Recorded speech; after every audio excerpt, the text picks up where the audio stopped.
I want to talk to you about you mentioned banking and how banking comes into play with all of this with the climate cult. Can you go into that a little bit? Well, yes, we did a report just around Christmas time, which was directed to the Office of the Superintendent of Financial Institutions, and they had released a modeling exercise. When I say modeling, I mean like a computer model, a modeling exercise that they'd asked all banks and all financial institutions, and I believe also pension funds, to try out and see if it would standardize their assessment of their investments.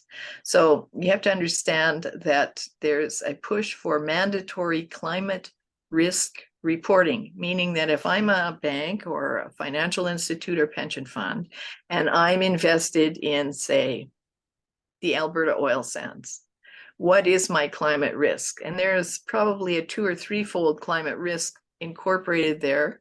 One is that these might become so-called stranded assets.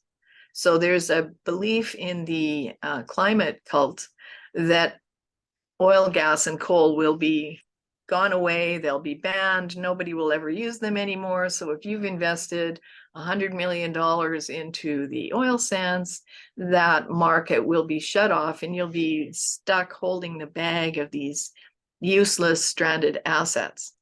So that's one liability. Another liability might be lawsuits. Like, there are lots of kids in Canada and the US and in Europe who have taken various governments to court claiming that they have a right to a perfect future, and oil and gas and coal are destroying the planet.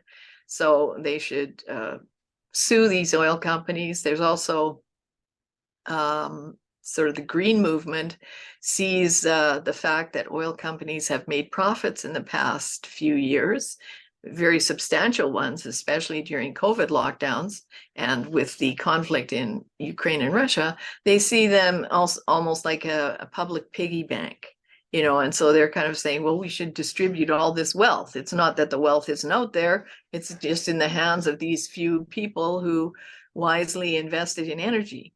So, practically speaking, what are wind turbines and solar panels made from?